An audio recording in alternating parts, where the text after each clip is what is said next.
This is TJ Marshall with ROFFS Ocean Fishing Forecasting Service, and this is a brief tutorial on how to move GPS points from ROFFS Analysis into Google Earth so you can export them easily into your chart plotter. Right now I have my Google Earth up, and I've already set up specific areas that match into our ROFFS Analysis chart. The chart we're looking at is Fort Pierce to Matanzas, and these areas that we note on our ROFFS chart are comparable to what I have placed into my Google Earth. Now, Google Earth also allows importing of NOAA charts that you can adjust the transparency so you can see bottom contour features, and I've highlighted them like the 20 fathom line, the 50 fathom line, and the 100 fathom line. Looking into our ROFFS analysis in detail, each analysis will have GPS points pointing out certain features where we think you will find better fishing. In an example are these GPS points here. I have already plotted them into Google Earth using these areas, zooming in on them.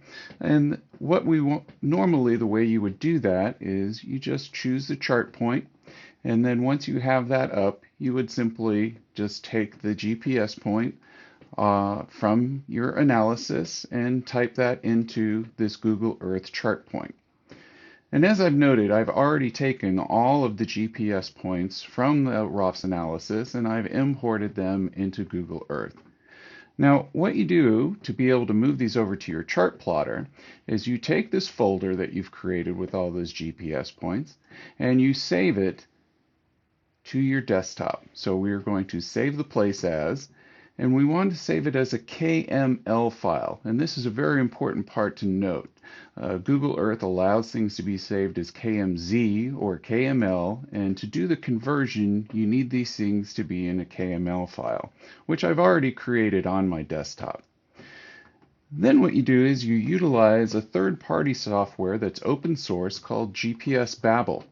GPSBabel essentially will take GPS points from a Lowrance system and be able to convert them over to a Garmin system, or from Google Earth over to Lowrance. It allows the language to be switched from whichever system you have over to another system. And the interface for GPSBabel is pretty straightforward. As you can see here, I've already pre-populated the GPSBabel, and we're taking our Google Earth keyhole markup language. We've clicked on the file, and we've chosen the file name that I have on my desktop. And then we've chosen GPX, which is usually the common file type that Garmin likes to use. While there are numerous other languages that the GPS points can be converted over to, and while there are some specific other Garmin systems that people might have older versions of or desktop versions of, what we're going to be working with is the standard GPX file. And what we've done is we've decided a file name on our desktop for the conversion. Now that we have all this, it's a simple click, and you see that it's done the conversion over, and it says the translation is successful.